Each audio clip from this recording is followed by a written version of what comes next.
Maria, boa tarde. É um prazer conversar com você. Maria é das mais importantes artistas brasileiras, com uma atividade múltipla, não é? A xilogravura é a linguagem que ela escolheu, mas transitou em várias áreas, tanto de artes plásticas quanto de cenários de teatro e obras públicas. E, além disso, a Maria nunca se calou quando havia situações difíceis, fossem elas específicas de artes plásticas, fossem elas políticas, né? E isso é admirável. E muito obrigado por estar aqui conosco. Vamos começar até de um jeito. Eu me lembro, eu li.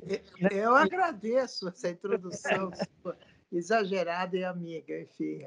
Nada. Fui até comedido. Mas eu estou me lembrando de uma coisa que eu li, que eu achei super interessante e corajoso, que numa Bienal que você estava expondo, foi o presidente, então, Marechal Presidente, Castelo Branco, e você entregou um abaixo-assinado de vários artistas e intelectuais solicitando a soltura de pessoas importantes que estavam presas, como Florestan Fernandes, o Fernando Henrique Cardoso. Fala um pouquinho disso. Mário Schenberg. Exato, fundamental. Pois é. Não, foi uma oportunidade que a gente tinha que pegar a oportunidade quando ela acontece. Eu fui premiada nessa Bienal. Então, eu seria chamada até, eu ia falar o altar, seria chamada até a mesa onde estava o presidente, que havia uma bela distância, e nessa distância estavam vários soldados com os fuzis apontados em direção ao público. E nós estávamos do lado de cá. Era uma situação um pouco teatral, assim, ameaçadora, mas, no fundo, era obrigatório isso, porque estavam havendo atentados, essas coisas. Sim. E eu seria chamada a receber o prêmio das mãos dele. Então, eu sabia que existia esse abaixo-assinado, essa história toda. Falei para os colegas, gente, me dá o abaixo-assinado, quando eu estou lá, eu ponho na mão dele. O problema era chegar no presidente. Havia toda uma coisa em volta que impedia. Ele visitou a Bienal, depois ia dar os prêmios que... Aliás, eu falei também com o Sérgio Camargo, não sei se nessa ocasião ele foi premiado também, e que um dos dois iria levar. Eles me deram o papel e com abaixo-assinado, onde eu também fazia parte, que era uma necessidade até cívica, porque não fazia sentido numa operação intelectual e cultural como a Bienal, ter gente que estava presa e sofrendo ou excluída, obrigatório ficar fora do país, as coisas. E estava também Fernando Henrique. Tanto assim que quando o primeiro jantar que ele fez em Brasília, depois que ele foi eleito, eu fiz parte do grupo que foi convidado, que eram os que haviam lutado. Mas entreguei na mão do Castelo Branco, ele foi muito receptivo.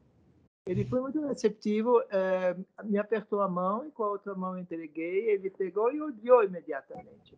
Imediatamente ele odiou o que era. E entendeu, porque eu reputei ele, eu acho que ele era um homem muito inteligente. E ele percebeu que aquilo era uma coisa que não teria chegado a ele. Isso eu tenho certeza que... E, de fato, a situação foi motivada e mudou. E, naturalmente, a turma da pesada, deixa disso, a Maria fez isso para aparecer, não sei o que e tal, não importa. A gente tem que fazer as coisas. Com certeza. E até que esse Marechal Presidente era culto, gostava de artes, ele ia ao Teatro Municipal aqui no Rio, né? Enfim, era uma pessoa esclarecida, sim. Por isso que acabaram com ele, né? Sim.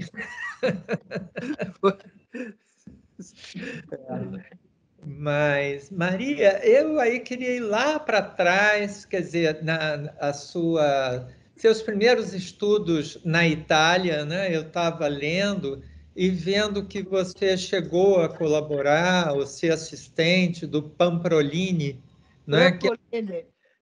Não cheguei propriamente assistir. Eu participei de um conjunto de aulas que ele deu em Roma. Eu estava lá. Ele é um artista polimatérico. A pintura dele era muito interessante, que era um dos poucos polimatéricos. E ele fazia cenários polimatéricos. Ele era um inovador naquele momento. E também escavações perto em Etrúria, perto de Roma, com os alunos dele. Então, eu participei bastante disso. E mantive uma correspondência durante muitos anos, que, aliás, preciso localizar, porque são aulas que ele me deu. Claro, claro. Não, e é um artista, quer dizer, no Brasil, né, os artistas italianos dessa época, né, eu acho que ele se enquadra no futurismo, né, são muito pouco vistos, né? Eu tive a ocasião de ver uma exposição na Argentina, né, na qual ele estava e vários outros, bom, textos do Marinetti, naturalmente, mas é importante que as pessoas conheçam, né, porque plasticamente é muito bom. Esse momento foi muito importante, justamente como você falou, que começa e sai do futurismo com aquela força toda do Boccioni e tudo isso. Quer dizer, eu peguei um bafo disso, porque, na verdade, eu estava no Brasil, passei um ano na Itália e fiquei colada neles. Outra pessoa que você sempre fala que foi fundamental na sua vida, né, na sua vida profissional e na vida mesmo, foi o Lívio Abramo, né, que você conta um pouquinho para a gente. Bom, o Lívio Abramo foi uma coisa assim, amor à primeira vista, no sentido que quando entrei numa exposição dele em 1955, 54, 55, eu fiquei completamente alucinada, porque o que se descobre é a infinidade dessa questão da luz, da questão da gravação, da questão até do tema, como ele tratava os temas. O Rio de Janeiro foi um grande tema dele durante muito tempo. E foi uma coisa muito forte. Aí eu fui procurá-lo. Eu estava trabalhando com Yolanda Morali, o mando de Segal, estava nesse grupo, e estava trabalhando com o Karl Plattner também, juntamente com o Wesley. Estou te dando a minha geração aí. Não, ótimo. E é bom, porque a nossa conversa fica coletiva, né? Fica contextualizada e coletiva. E você fez uma pergunta muito importante, porque eu acho que o Lívio Abramo até hoje não foi suficientemente visto, visitado e percebido como ele é fundamental. E depois de 3 meses de briga com ele, consegui que ele me ensinasse gravura, porque primeiro me deixou 3 meses lixando madeira. Entrar mesmo como office boy no ateliê dele. E comecei trabalhando com ele bem, e fui indo, e depois, posteriormente, quando eu fui para os Estados Unidos, em 57, 56, e trabalhar com o chinês, que eu ganhei uma bolsa, ele teve um certo ciúme, mas quando eu voltei para o Brasil, ele me convidou para ser assistente dele no Estúdio Gravura, que formou muita gente aqui no Brasil, né, de São Paulo. Antes dele ir para o Paraguai, e antes do Estúdio Gravura ser destruído por uma incursão política. Pois é, foi considerado uma célula, né, política. Foi considerado um aparelho. Aparelho. E não um ateliê. Porque a gente fazia impressão. E, aliás, um dos motivos foi quando eles acharam gravuras com sinais fascistas, com luta de operários, assim, do Lívio Abramo, só que eram datadas de 1934. Portanto, nada a ver. Aliás, eu tenho uma dessas gravuras, era da fase pré-nazista, que ele já estava trabalhando. Foi um grande seguidor de Kate Kovics, né? Então, Lívio foi uma revelação. Eu fiquei muito ligada com ele, trabalhando com ele, fui assistente dele. Enfim, a maior alegria foi quando fizeram num salão aqui em São Paulo uma exposição de uma gravura minha entrou com o nome dele. Então eu achei o máximo. Era tão parecido, eu estava tão que legal. igualitário com ele. E hoje em dia a pessoa ficaria ofendida, né? Como aquele trabalho meu? Não, não era meu, eu era aluna dele. Era uma coisa muito importante para mim ser aluna dele. sim. É curioso, né? Quer dizer, a última exposição do Lívio Abramo que eu vi foi quando nós fizemos, junto com a Pinacoteca do Estado e o MAN, uma exposição do expressionismo alemão. Veio uma Que interessante. coleção de Wuppertal. E Ah, aí, os curadores do Paço, onde eu estava, o Felipe Chaimovic, do MAN, e o Tadeu Chiarelli, né, nós, cada um escolheu um gravador que tivesse uma correspondência. Então, eu organizei, selecionei as obras do Guild, né? E o Lívio Abramo foi o Felipe Chaimovic que escolheu, e o Tadeu, o Lazar Segal. Mas foi uma exposição muito bonita. Assim. que é o grande trio, né? É o grande trio. Sim. Eles chegam, eles desenvolvem no Brasil a questão do pós-expressionismo, né? E nós temos aí no Rio a figura da Faiga, mas a Faiga não passa por essa fase, ela passa do figurativo para o abstrato diretamente, sem ter esse momento quase político, né? Que, no entanto, o Scliar teve, e o Goethe foi muito forte também. Enfim, eu acho impressionante essa exposição. Eu não lembro, eu perdi, eu acho que estava no exterior. Era a coleção von der Heydt de Wuppertal. E o Sim, Marcelo sim. Araújo e eu, aliás, eu omiti o nome do Marcelo. Marcelo, que era o diretor do Lazar Segal. Eu falei para o Felipe por falha de memória e por amizade. Mas o Marcelo e eu fomos à Alemanha para selecionar obras expressionistas. E aí, em Wuppertal, cidade da Pina Bausch, o museu tinha uma coleção magnífica e como Wuppertal, a não ser para dança, não é um centro muito conhecido, eles queriam viajar com a coleção, diferentemente dos outros, né? Mas a coleção casou assim como uma luva.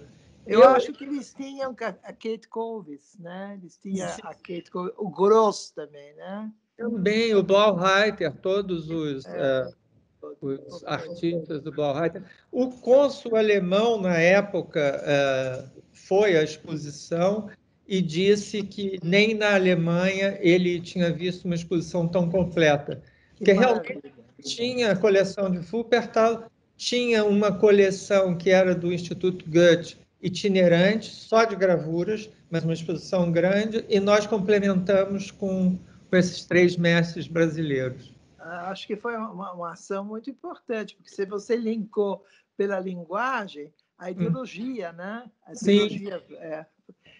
Tem mais uma artista desse momento, que, aliás, eu vou chamar porque ela está bem velhinha agora, está afastada, é a Renina Katz. sim. Porque tem uma parte anedótica aí que eu preciso contar, porque a Renina Katz era uma gravadora muito importante, no entanto, era bem influenciada pela Kate Colvitz, que influenciou todo esse pessoal todo. Aí o Lívio Abramo, Lívio Abramo era trotskista e Uhum. a Renina era comunista. Então eu saía às vezes com ela. Um dia ele me chamou e disse: Maria, para de sair com aquela capa preta, porque a posição dela na gravura dela é contrária à minha posição. Então eu fiquei intimidada, fiquei olhando as gravuras dele, onde é que estava o lado trotskista, onde é que estava o lado comunista. Mas era uma coisa muito forte, entendeu? Havia uma ligação política muito forte entre eles. E também uma inimizade conforme o partido político. E na gravura não se via isso, porque você olha a obra do Lívio Abramo, é bem abstrata, né? É verdade. É verdade. Eu me lembro que o doutor Alcides Rocha Miranda, que é pai do Luiz Áquila, né, disse, ele era do Partido Comunista Stalinista, vamos dizer assim. Ele era proibido de falar com Mário Pedrosa. Claro que não dava bola para isso, mas tinham que se ver em lugares não muito públicos, né? Eu lembro que era uma situação muito delicada e havia o Sérgio Milliet também, que pontificava. E eu era muito jovem, eu não sabia onde, ou com quem eu podia, com quem eu não podia falar para não ser desagradável. Sim, sim.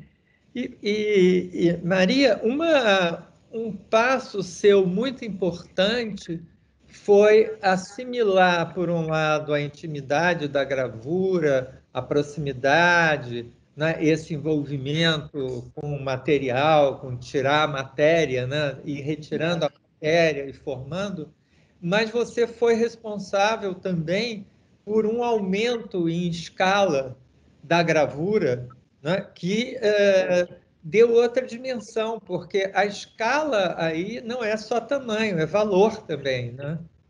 Te agradeço como grande curador que você é, você está Imagina. tá me dando bagagem.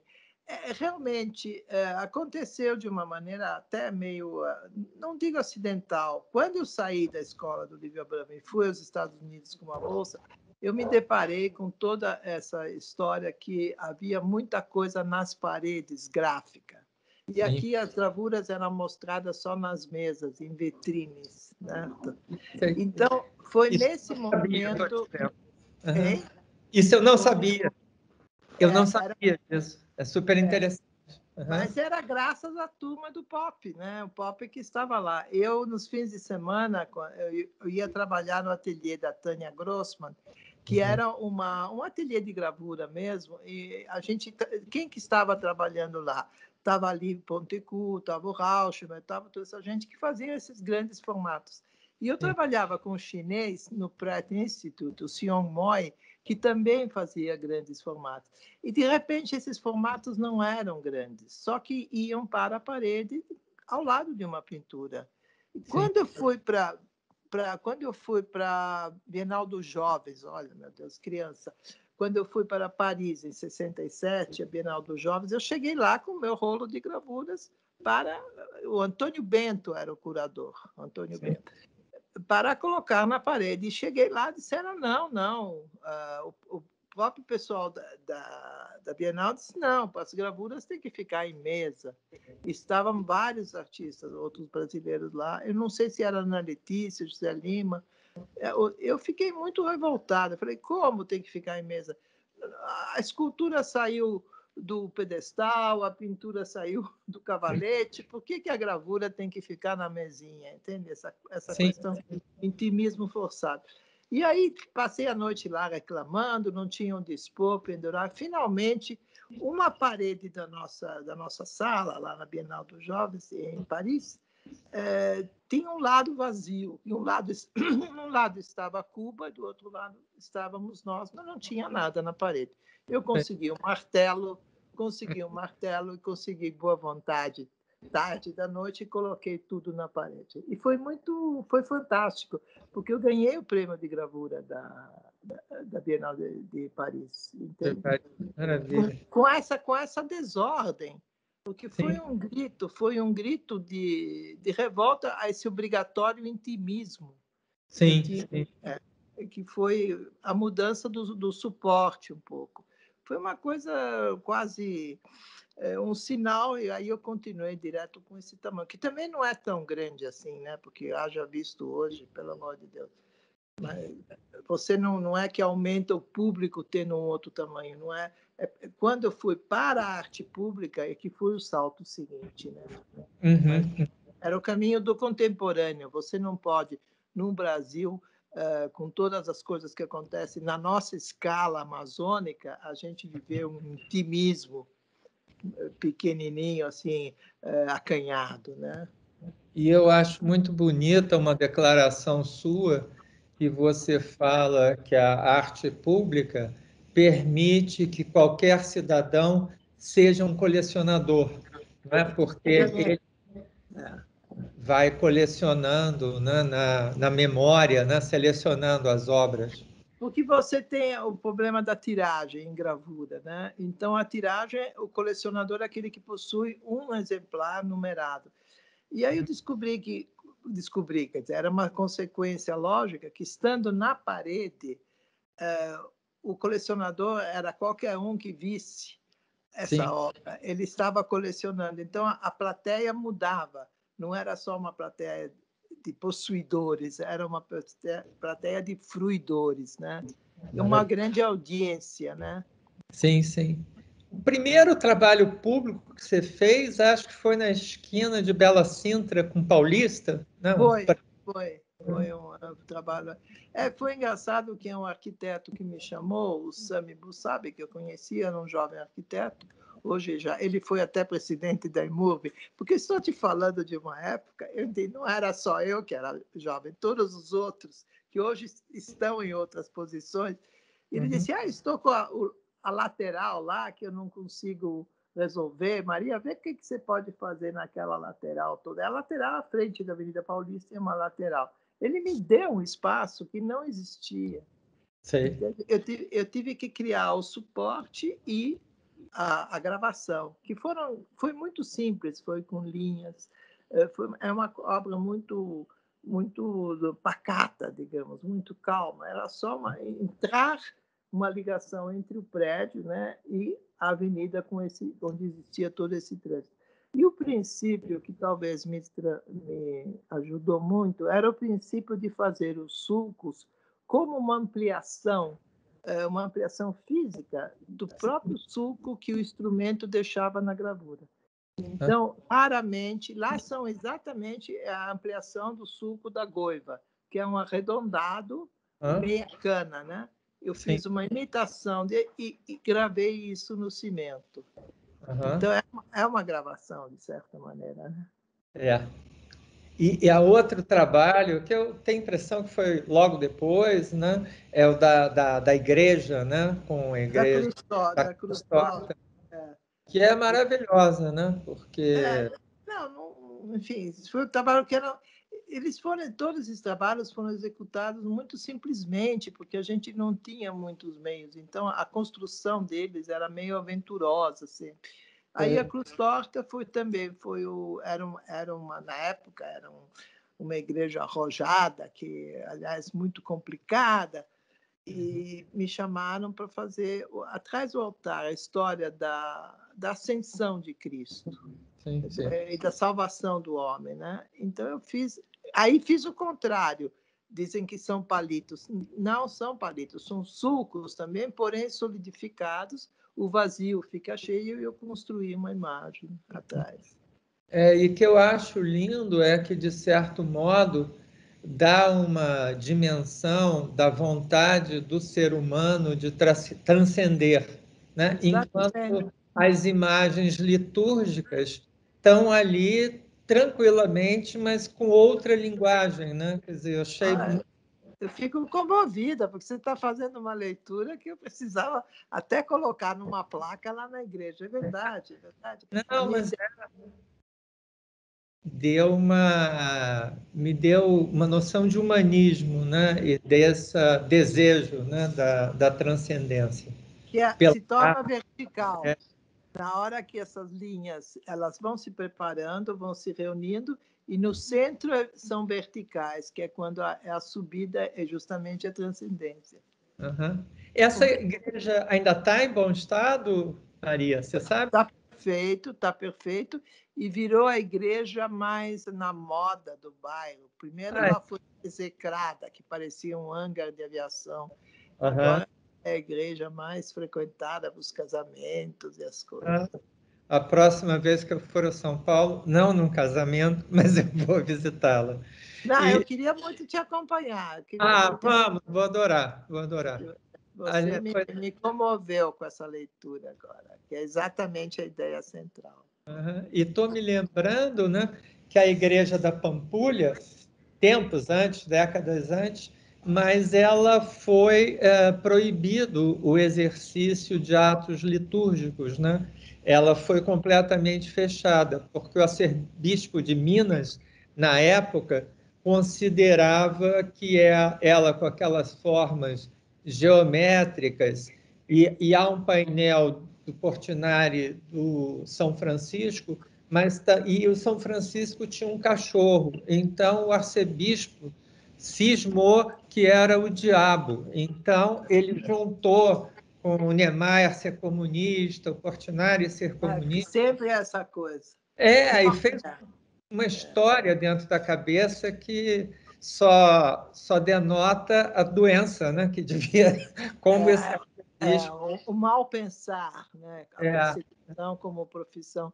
Eu vou te contar, a igreja também não foi fácil. Quando eu comecei a fazer os trabalhos, os 2 arquitetos que trabalhavam me convidaram, e o padre, muito gentil, também estava me animando, até fomos escolher a pedra do altar, porque aí eu invadi várias sessões e tal.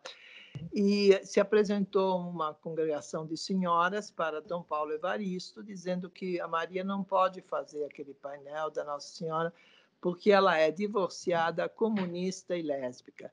Então, o Dom Paulo Evaristo não somente disse, não, mas ela é uma ótima artista e eu quero que seja ela. E ele me garantiu não somente fazer o trabalho, como no dia da sagração da igreja, que é uma cena muito bonita, ele me chamou no altar para colocar dentro da pedra do altar um pequeno fragmento de mártir com uma pá de cimento. Quer dizer, ele tornou o ato, que é o ato básico da sagração da igreja, ele me deu em mão. Ele chamou os artífices da igreja. É uma coisa linda, uma sagração. E fizemos todo esse trabalho junto. Posteriormente, já agora recentemente, 2, 3 anos, eu fiz o sacrário também, a pedido do padre. O sacrário também em metal. E agora já estão me pedindo a Via Crucis, quer dizer, é um trabalho infinito. É o seu mergulho no catolicismo, né?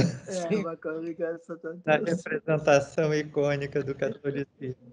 Eu estou me lembrando aqui, indo para absolutamente outro assunto, mas da sua ligação, quer dizer, com 2 escritoras que você fez a capa, e eu vi um programa seu com, acho que uma pessoa de literatura, você falando da sua relação com a Cecília Meirelles, né? Sim, sim. O livro infantil, mas também um livro quase que de desejo de transcendência, né? Porque ela estava doente, você explicou. Sim. Isto ou aquilo, não é? Isso, aquilo. Foi a última obra que ela fez. Ela faz essa obra e ela, tendo visto umas ilustrações que eu fiz para a editora Giroflé Giroflado, Sidônia Muralha, aí eu quero que você chame essa moça para ilustrar esse livro de crianças. E ela já estava doente, estava aqui em São Paulo, no Hospital do Câncer, e eu ia sempre visitá-la no hotel onde ela estava, perto, e levando essas gravuras. Ela me dava as poesias e eu ia fazendo os poemas, as imagens. Ela me dava os poemas, eu ia fazendo o poema visual e levava para ela. E ela discutia comigo. Foi um convívio fantástico. Ela dizia, não, quero assim, quero... tinha que ser uma coisa muito alegre, muito brincalhona para as crianças. Por exemplo, a rede, não podia ter rede quando fizesse a gravura dos peixes, não podia ter os peixes aprisionados, não podia ter cruz no meio de uma outra ilustração. Foi um trabalho feito, vou exagerar dizer, a 4 mãos, porque ela até recusava alguns e outros ela solicitava, e nasceu o Isto Aquilo, da Cecília, que é um grande... Ganhou o prêmio do melhor livro infantil que existe no Brasil, a primeira versão. E ele está fora da circulação atualmente, né? Quer dizer, ele não foi... Hoje virou uma raridade, a original, né? Depois fizeram muitas edições. As gravuras eram todas feitas uma pequena tiragem, mas que na época foi dada à família, as matrizes estão com a família. Como vocês têm as matrizes do jardim. Pois é. Aliás, a Cecília Meirelles era quase vizinha no Cosme Velho, porque a casa dela era ali na Schmidt, acho que era a Schmidt Vasconcelos, tenho a impressão que sim. Em frente àquela igreja São Judas Tadeu, era a casa dela, né? E, enfim... Quando ela me convocou a primeira vez, me recebeu na casa dela. Depois encontrei, a sequência toda foi em São Paulo. Depois. Sim. Voltando para a arte pública, né? Eu estou associando, quer dizer, outro arquiteto com quem você colaborou fortemente no Memorial da América Latina, né, aí em São Paulo, mas foi o Oscar Niemeyer. E Oscar Niemeyer tinha o desejo que a arquitetura dele provocasse em quem estava passando uma certa surpresa e um momento de suspensão do seu cotidiano embrutecido, né? Era um momento que a pessoa parava para olhar, né? E acho que as suas intervenções públicas, muito delas, eu estou me lembrando da intervenção na Estação da Luz, né, no Jardim Paulista, né? Elas têm esse ponto, né, de despertar a sua curiosidade, né, tirar dos seus pequenos pensamentos intimistas, né, para mergulhar em outra história. Você está colocando a questão que eu acho uma obrigação do artista, né? Que é liberar as possibilidades de imaginação, fazer uma espécie de chamado que todos os que veem alguma coisa com essas características, e Oscar Niemeyer foi o rei disso. Oscar Niemeyer criou momentos de suspense completo da arquitetura, curvas que não se acham, retas que... Então, essa questão, essa contaminação do fantástico, da ilusão, esse efeito especial que é a escultura do Niemeyer, eu acho que é uma coisa que se falava muito e que ele quase exigia, ele colocava isso, ele colocava como resposta. E a gente, às vezes... Eu frequentei muito ele quando veio construir o memorial, porque teve dois momentos. O primeiro momento, eu fiz um painel pequeno que se chama Futura Memória, no pavilhão dos congressistas. E ele é feito com solo do próprio memorial, é solo cimento. Com os alunos da Unicamp, fizemos uma experiência e fizemos essa obra. Aí, posteriormente, ele me convoca de novo para fazer o túnel do Etnias do Primeiro e Sempre Brasil, que está vigorando até hoje. Aliás, agora vai ser reformado. Mas a coisa engraçada era o convívio com Niemeyer, com o Poti, com o Caribé e com o Darcy Ribeiro, que também estava aqui. Então, o Darcy Ribeiro foi quem me colocou esse micróbio do índio, porque o índio, no fim, não estava representado no memorial, e ele fez uma cobrança muito forte. Foi aí que o Niemeyer me chamou para fazer a segunda obra, já uma obra que tem em 2008, acho que eu fiz essa obra, e que agora vai ser restaurada, porque teve uns problemas na rua que passa em cima, porque é um túnel, e teve uma infiltração. E Niemeyer falava muito disso, e falava demais dessa função surpresa, espanto, que era um trabalho de catarse, né, para o público. O público tem que entrar na obra suspendendo a respiração. Porque é curioso, né? Por exemplo, a música, ela entra quase como o olfato, né? Mas a questão visual, a pessoa tem que dar um pouco de tempo, né? Dar atenção à questão visual para que ela entre plenamente, né? Se a pessoa olha quase não olhando, né? Ou até o Vergara fala como só usa a visão para não esbarrar nos objetos, né? Aí nunca vai apreciar. Né? Eu sou mais otimista. Eu sou mais otimista porque eu acho que ela cria referências, principalmente no espaço urbano. Eu tive casos de pessoas que me telefonavam dizendo: olha, está acontecendo isso com a sua obra. Pessoas que eu nunca vi, que não conheço. Ah, eu moro aqui há 30 anos, fizeram isso e aquilo na obra. Às vezes era uma pintura, um verniz, alguma coisa. Quer dizer, as pessoas criam referências porque elas precisam de referência, né? Quer dizer, em Roma você tem outras referências, o Coliseu, o Paraty. Numa cidade como São Paulo, como o Rio de Janeiro, também não precisa de tantas referências, porque ele tem o lado natural. São Paulo é uma cidade que precisa de referências, referências físicas, assim, de pontos de marcar.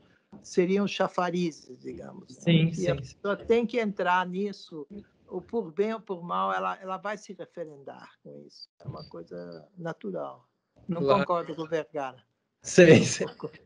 O Mário Quintana dizia que o lugar dele preferido do Rio eram os túneis, porque nos túneis ele podia descansar de tanta beleza, que ele ficava, ele Pois é. ficava com o olhar cansado de É. tanta contemplação, né? Ah, no Rio eu nunca fiz nada e não teria coragem. Já imagina. Não, não E teria, não teria, não não, teria. é, Obra externa, então, muito menos. tem vários rios, né? Quer dizer, tem muitos rios que se aproximam muito da rudeza, não é, de São Paulo. Tem aquela música do Chico Buarque, que é muito bonita, que ele fala daqueles que o Cristo está de costas para eles, né? É, completamente. Tem uma montanha que aqui no Rio, Norte e Sul, viraram referências sociais, né? E não Viraram, viraram, geográficas, né? viraram, viraram. Eu Ah, tenho que te dizer, como eu tenho uma mãe carioca, e eu aham, morei muito no Rio, sim. então tem um lado carinhoso assim com o Rio. Eu acho, olhando o Rio, ele é bastante intocável para mim. Uhum, sei, sei, sei. O texto mesmo que você fez para o seu trabalho dos Jardins, né, é um texto de profundo respeito com o Rio, né, e É, afetividade com o Rio, é é. muito bonito, né? E a E, presença de Burle Marx, por exemplo, porque eu sim, fiquei muito pensando como ele pensava no jardim. Eu tive a época que eu conheci ele, ia bastante no sítio dele e tal, conversava com ele. Então, são coisas muito marcantes. A parte vegetal do Rio ele já consumiu e definiu completamente. sim, Está presente aí na casa, Roberto Marinho, né? sim, sim. É, E devemos ao Burle Marx a feição da orla carioca, né, toda. É, toda, né? Desde o aterro até o final do Leblon. Ele Agora, dizia uma coisa, desculpe te interromper, ele dizia uma coisa: infelizmente as plantas crescem, então elas mudam um pouco o desenho, né? O jardim dele lá em Paris, acho que nas Nações Unidas, como é que chama aquele jardim eu que ele fez? É, acho que é na Unesco, né? Acho é, que é a Unesco. ficou muito desfigurado pelo crescimento. Sim, sim.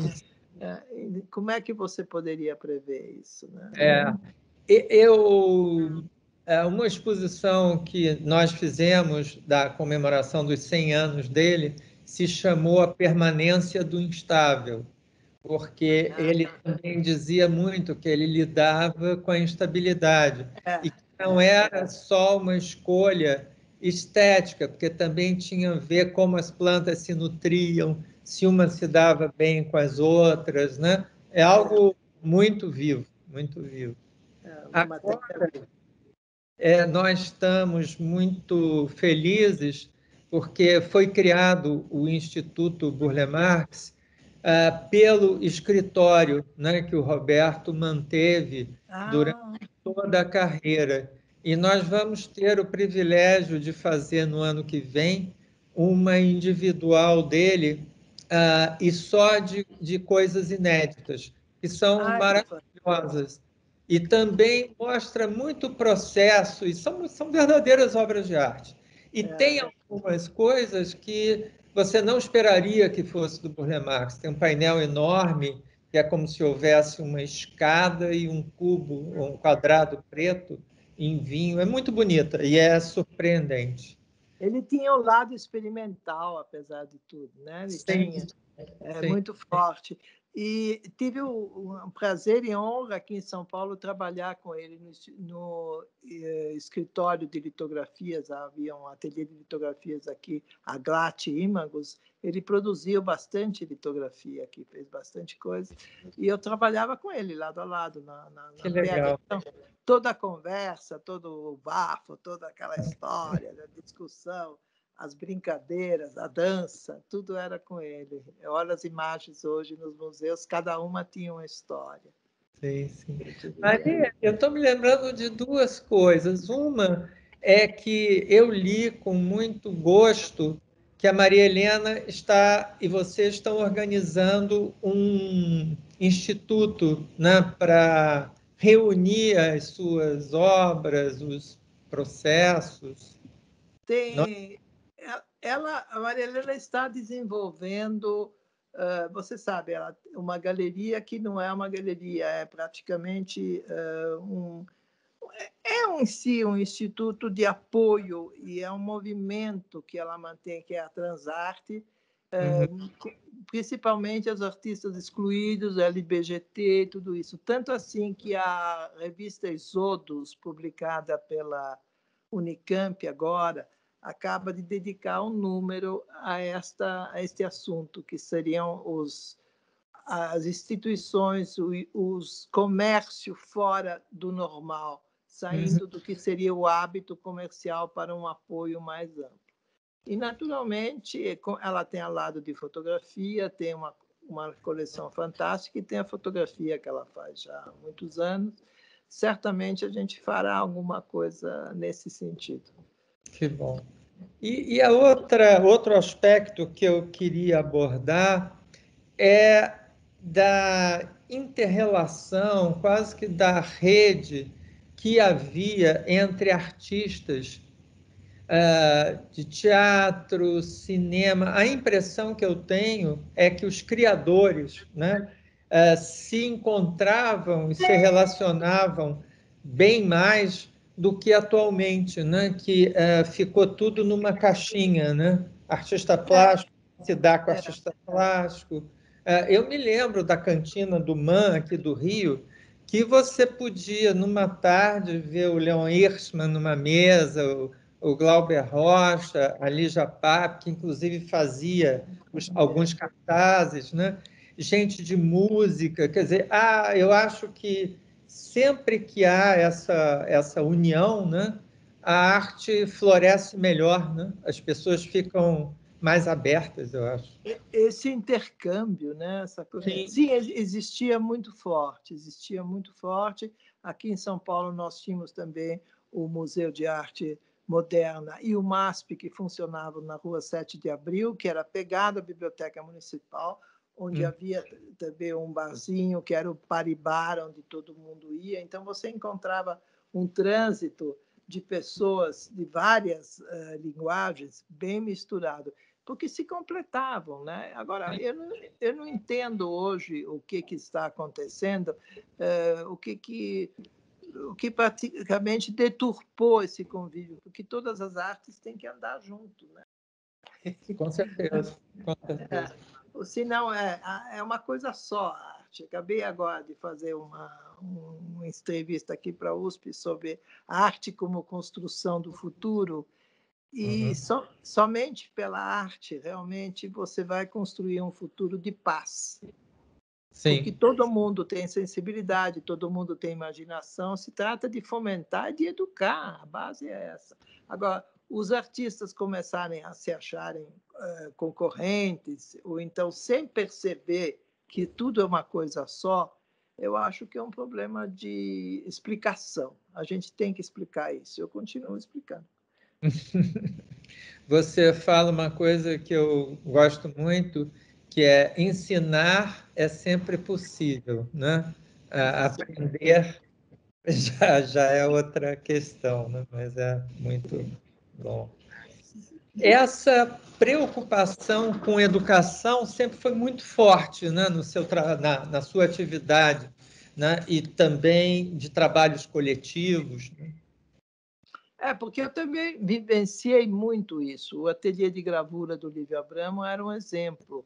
A gente trabalhava coletivamente. E a gravura, por base, ela é feita coletivamente, seja pelo metal, seja pela litografia. Só a xilografia que é mais fechada, que é mais isolada. Mas como eu levei a linguagem xilográfica até para a parede, eu precisava de outras pessoas. Você não faz nada sozinho, entende? Não é a questão do impressor, não é a estampa que vai se produzir. Vai se produzir um grande espaço trabalhado, vai se trabalhar numa grande superfície. Então, é necessário que estejam pedreiros, arquitetos, modeladores. Então, fora do coletivo, eu não acredito possível você fazer arte hoje em dia. Eu não acredito no ensimesmamento egoísta do artista, que esconde o que está fazendo do outro que está do lado. Eu acho isso uma coisa muito, muito triste. É muito mesquinha, né? Também, né? É.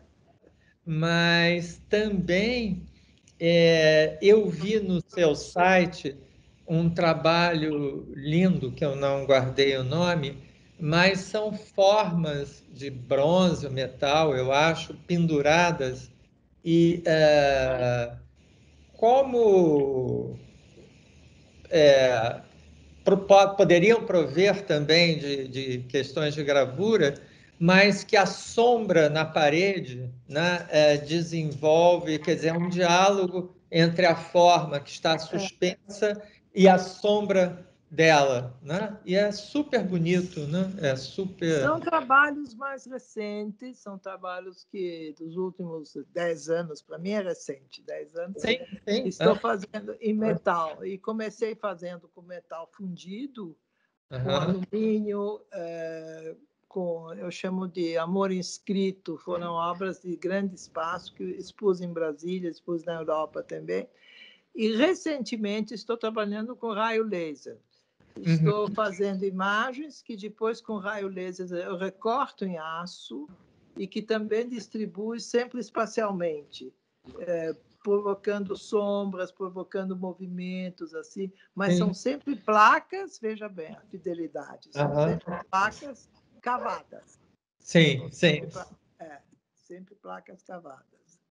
Eu fiquei absolutamente vidrado num trabalho que você fez em Curitiba, que são 34 metros de, eu acho que umas curvas, umas sinuosidades que, de certo modo, vão entre as árvores, né? Que, assim, no nível do chão. O chão, como é o nome mesmo? É floresta? Navegante, acho que é Navegante, porque é o seguinte, a Votorantim tem um parque em Curitiba, e ela convocou vários artistas a fazerem uma intervenção nesse parque. E lá também as árvores cresceram. Quando nós fizemos, então eu tentei apenas me instalar, e como você falou da música, eu tentei invadir musicalmente esse percurso. Portanto, é quase uma chave de sol que você tem lá. São movimentos, é a presença concreta e de concreto mesmo, mas no meio da floresta, mas totalmente ajeitada entre uma árvore e outra, como se fosse um passeio solidificado, né? Lindo. Que bom que você gostou. E é uma homenagem à árvore, porque a árvore você faz constrói os barcos, né? As caravelas, todas antigamente a madeira era navegante, ela hoje já não é, mas era grande. Hoje é muito triste o que estão fazendo, né? Outro dia eu vi uma série de... Eu vou te mandar essa imagem. É uma série de troncos recortados que foram fotografados perto de Santarém, descendo o rio. E é uma navegação dos próprios troncos amarrados. Eu tive uma sensação péssima disso. Sim. Muito Eu cheguei a ver isso em Rondônia, em Porto Velho, o rio que passa pela cidade, você vê troncos passando, porque é usado como meio de transporte, só jogar o tronco e ele vai em algum lugar, devem pegar. Também porque eu trabalhei com Zanini, né, com José Zanini. Nossa, com Zanini, grande amigo. E Zanini, ele fundou, no final da vida, né, uma fundação para o desenvolvimento e aplicação das madeiras, que cuidava de reciclá-las e tudo. E nós fomos viajar no estado de Rondônia para ver os rejeitos das carpintarias locais para ele projetar postos assim para pesquisadores do IBDF. Então, bom, viajar com Zanini na Serra Amazônica é o mesmo que você viajar com Derzusa lá, porque ele lê as coisas, quer dizer, a leitura dele, jamais uma pessoa nascida entre Copacabana e Leblon, né, você jamais teria a leitura rica, né, que ele te fornecia. Agora, uma coisa muito chocante, a primeira vez que nós fomos de carro para o interior, num determinado momento, é tudo devastado e você vê ao fundo, bem ao fundo, algo que parece uma cadeia de montanha. Mas não é montanha, é a floresta amazônica, que teria sido assim, mas são assim 6 quilômetros de devastação. E na época, a ida, né, de pessoas para lá, e são muitas pessoas do sul, né, é predatória, né? Eles não vão para usar um lugar, mas sim devastam como formigas e circulam. Né? Então há até um ciclo. Não, é muito triste. Mas, É muito triste. O Zanini, eu me hospedei até naquela casa dele, em Caravelas, e conversamos muito tempo. Aliás, eu dizia para ele, eu nunca derrubei uma árvore. Ele dizia que ele também não tinha derrubado nunca uma árvore. Então, essa é uma coisa que você acolhe essas madeiras e faz alguma coisa com elas e continua, mas nunca seria possível a gente derrubar uma árvore nesse sentido, que estava viva, que estava presente, né? Com certeza, com certeza. Eu tenho duas gravuras, desculpe interromper. Não interrompa. O tetraz, é uma gravura que eu tenho. O tetraz são feitas com a madeira que ele me mandou de presente. E eu vi a instalação, né, a exposição, que é belíssima, né? Que tem uma que são facas, né, enfiadas, Sim. Um dos troncos, e tem um que é completamente vazio, né? Muito. Que é a ausência da vegetação. Essa É, instalação foi muito importante e era sobre o tema ambiental. Veja bem, eu fiz isso já há uns 12... Não, querido. Eu fiz isso há 16 anos. Quer dizer, a nossa denúncia é muito anterior à denúncia que agora se faz. A gente percebeu isso em tempo e éramos calados, não podíamos só reclamar. E a gente fica com fama de reclamão e tudo isso. Nós brasileiros, às vezes, temos vergonha de reclamar, né? Como se não fosse polido reclamar.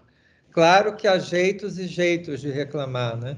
Eu gostei muito de você falar da diferença de uma arte pública de uma arte vândala, né? Sim, é muito diferente, é muito diferente. Não, mesmo dentro do grafite, você tem a pichar e grafitar. É bem Sim, diferente também. Quer dizer, tudo você pode verter ao lado ruim e ao lado bom, né? Essa questão da arte ser inata, de todo mundo poder praticar a arte, de construir o futuro com arte, eu sim. acho que é o grande desejo que a gente tem que praticar e distribuir. E olha, é muito possível, porque quando fizemos o painel da Estação da Luz, a gente usou o campus da universidade. E a frequência do campus era pública, tivemos até 1.000 pessoas que passaram. Teve cenas comoventes, gente que nunca tinha praticado arte, eu convocava para vir trabalhar lá com a gente. E é um milagre permanente. É um milagre permanente. A gente não tem que insistir ou se afastar, é continuar e lutar nesse sentido. Como você faz com essas curadorias fantásticas, levantando questões, colocando isso livremente para o público poder alcançar. Essa obra merecedora, que é a casa de vocês, a Roberto Marinho, que faz isso desde o princípio de colecionismo, e que você agora, enfim, abriram a um significado muito maior, né? Sim, sim.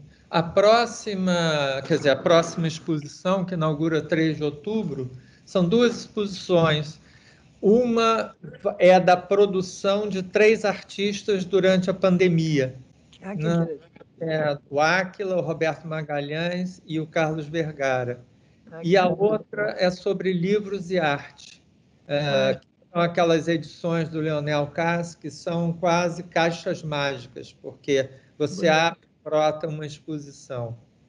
E depois, Maria, nós convidamos 5 artistas para eles fazerem a curadoria da sua sala. Então, a exposição será um diálogo entre uma obra atual produzida por eles e o olhar deles sobre a coleção, né? Nós vamos ter o Valtércio Caldas, tem a Beth Jobim, tem a Cristina Canali, o Raul Mourão e o Antônio Manuel. Que turma importante. Nós temos que nos unir, né? E depois, assim, o meio de arte, às vezes, é muito cruel, né? Ele reifica novidades, né? Ele está sempre procurando novidades e não tem muita reflexão, né? Quer dizer, você não tem muito uma dialética com trabalhos, né? Por exemplo, já existem, que trabalhos que já existem. Pois é. Você sabe que é um erro que acontece também nas cidades.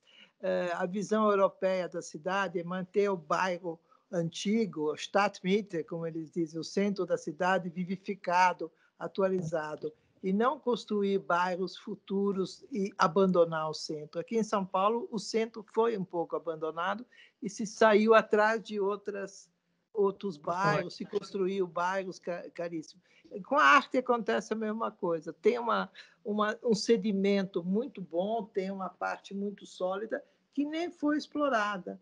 Mas você sabe que acontece uma percepção do público? O público descobre coisas que, às vezes, a oficialidade da arte não descobre. Eles fazem questionamentos sobre coisas. Eu levo susto, pessoa que disse, tal coisa, não sei o quê, o que você fez com o Restani, que fez com não sei quem, tal época. É um assunto que ficou morto, porque na época aconteceu, depois se deixou. E depois eles voltam, e são jovens que estão fazendo isso. Sim. Eu acho que uma das funções da minha geração como curador, né, historiador, é justamente botar o foco em áreas muito importantes e que não estavam sendo consideradas tão importantes, né? Eu acho que é uma contribuição, até porque se nós não nos alicerçarmos nessa produção, é impossível nos projetarmos para o futuro de uma maneira adequada. E o risco é inventar a roda de novo, né? Sim. Tem muita gente inventando a roda de novo. Aliás, eu acho a tua missão, a missão do curador e de um historiador, eu acho maior responsabilidade, da maior dureza, porque vocês dão o norte.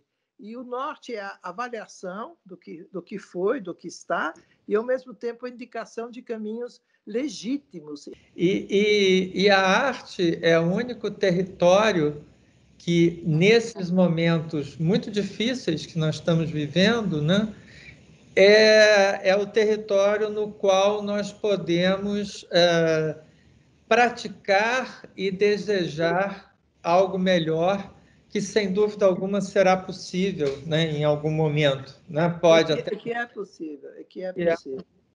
Eu acho que eu sou de uma geração, eu nasci em 54, então eu vivi os anos 60 como um adolescente.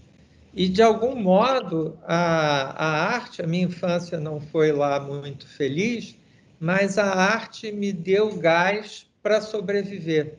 Eu me lembro, era um período de teatro muito importante no Rio de Janeiro, né? Então eu vi Roda Viva, Galileu Galilei, do Bertolt Brecht, os festivais da canção. Eu lia Hemingway, que agora é considerado ultrapassado e machista, mas era um mergulho numa complexidade interior que, na época, eu achava que eu estava ficando louco, porque você ficava um pouco na cabeça. Você saber que isso é compartilhado pelos humanos, né? Para um adolescente, foi muito importante. Forte. Então, você teve uma adolescência muito provocada, né? Foi muito provocada e provocante, né? Sim. Não, e uma coisa, né? A minha geração tinha um projeto coletivo que podia ser um pouco porra louca, às vezes, mas, de todo modo, era um projeto coletivo. Me aflige um pouco essa questão de seta e alvo, né? De você só mirar o alvo e só pensar no resultado, né? Não pensar coletivamente, só adianta você caminhar solitariamente, ter um sucesso individual. Eu tenho muita dificuldade, né? Quer dizer, Eu acho muito certo isso que você está falando. eu acho que Muito importante isso. É tem que muito ter importante. sempre uma conversa, né, entre você e o que você pode contribuir e se alimentar também, né? Porque senão você... Bom, Maria, estou falando demais. Não, está falando certo, estou ficando contente. Fiquei muito contente, porque eu vejo que tem uma questão de uma consciência que você colocou, que, infelizmente, eu sinto um grande mar de frivolidade em volta, sabe? Eu sinto esse grande mar de frivolidade. Às vezes são coisas bobas, mas você acompanha aí alguém e tal, 18 milhões de seguidores, aí você vai correndo para ver o que é, e realmente é muito equívoco, né? Sim. Às vezes você bate no equívoco. Então eu penso, qual é a desesperança que as pessoas têm para se agarrarem a coisas que não significam nada? Aonde está o significado para a gente poder dar significado para uma busca, entende? Responder essas buscas. Aí são vocês, viu? Os curadores, os historiadores. Estou te Não, passando. eu também, uma coisa que eu não gosto é um curador muito presente. Uma exposição, não é, que demonstra a inteligência do curador, ele cria uma teoria e aí os artistas são meras ilustrações, né? Aí eu te confesso que me entedia, né? Eu falo, não, muito inteligente, mas... Aí eu concordo com você, mas aí é um curador que não é um bom curador, eu acho. É, O curador, antes de mais nada, percebe o que existe, e ele cria uma força para o que tem valor e esconde o que não tem valor. Ele faz praticamente uma qualificação do entorno para distribuir, não para ele, para distribuir. é verdade. E eu acho que depois dessa seleção, uma quase invisibilidade curatorial é muito bem-vinda, né? Porque aí as coisas se dá a palavra aos artistas, né? Deixar que as obras Sim, falem. sim. Sim, as obras têm que falar por si, basicamente é isso, É. né? E texto para ler em pé é um tédio, né? Tem umas exposições que eu acho que as pessoas não têm noção, né, da capacidade humana de ler em pé. Né? É excelente você ler, mas pega o catálogo e vai para casa, né? Exposições prolixas. Na França tem muito, por exemplo. Né? São exposições que têm textos gigantescos e tudo. Porque às vezes eles têm que substituir a obra. Aí eu entro com outro ingrediente. Às vezes não tem a obra. Aliás, eu tenho muito colega, e não estou te falando de jovens, estou te falando da minha geração também, que tem um saber dizer, um saber falar muito grande, e daí você vai ver a obra é muito diminuta. Eu quero ver a obra, quero saber a obra. Não quero que você me conte a história da tua vida, não quero que você me conte nada, entende? Não é psicológico. E Sim. essa tendência de psicologizar tudo, como é Aham. que seria essa palavra? Psicologizar. Tudo. É. É uma coisa. Ocupa um espaço enorme, não temos que saber isso. Eu acredito muito nessa coisa do espontâneo, do gesto, da percepção, não, do mágico e do sagrado. O artista, enquanto levantamento do sagrado que está na vida, levantamento do mágico, expressão da percepção, da sensibilidade, é por aí, né? Sim, sim. A Lígia Pape falava em espaço imantado, né? É, Ela dizia que o artista tinha que criar um espaço imantado. E ela dava até um exemplo curioso, que era do camelô, do vendedor ambulante, que só tinha para mostrar ao público, né, uma malinha que virava um pequeno tabuleiro e a sua voz. Mas aí ele criava um espaço imantado. E o artista, com a sua obra, pode fazer isso, né? Sim. Não, e aí você vê essa questão agora, com isso que você falou, você toca no momento contemporâneo que é das novas linguagens, da internet, tudo isso, porque das possibilidades eletrônicas que você tem de produzir coisas com paralelos, com substância, mas Sim, não cair no efeito especial.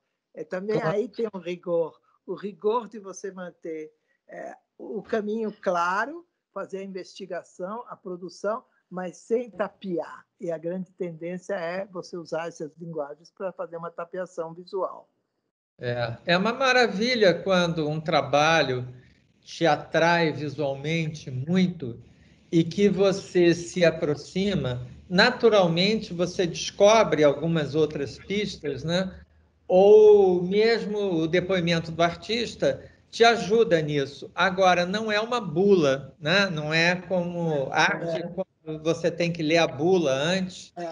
Muito chato. Aí é ruim se você tem. Não tem bula. Manter também o frescor, né? Você não pode impingir regras, vai daqui até aqui, daqui É, até aqui. Quer dizer, tudo isso é uma coisa contemporânea, é o politicamente correto. Eu sou contra o politicamente correto. Ou você sabe o que tem que fazer e viver, e vive de acordo com isso, mas não vai pegar regrinhas, porque senão você não é aceito, você isso, você aquilo. Quer dizer, esses condicionamentos que colocam também no artista, o artista tem que corresponder à tendência X, a coisa assim. Não, o artista tem que trabalhar sobre o que ele percebe, sobre o que ele sente. Será sempre isso. Um beijo.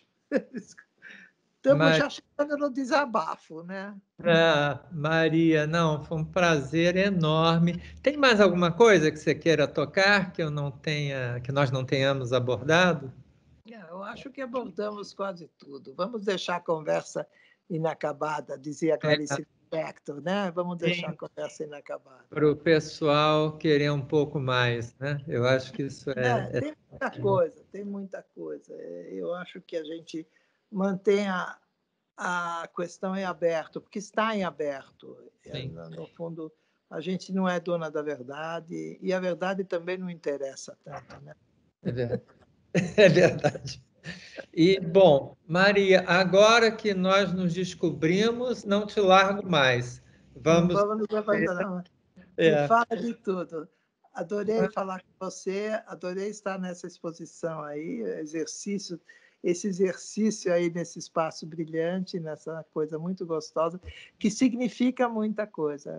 A casa aí é uma estrela, porque ela tem muitas pontas. obrigado. Cuide delas. E quando eu for a São Paulo, quero ir na Cruz Torta com você. Vamos, talvez eu te leve num trabalho novo também. Ó, que bom. Maravilha. Que vai acontecer. Um beijo. Um Obrigada. beijo, Maria. Todo Tchau. mundo aí. Tchau.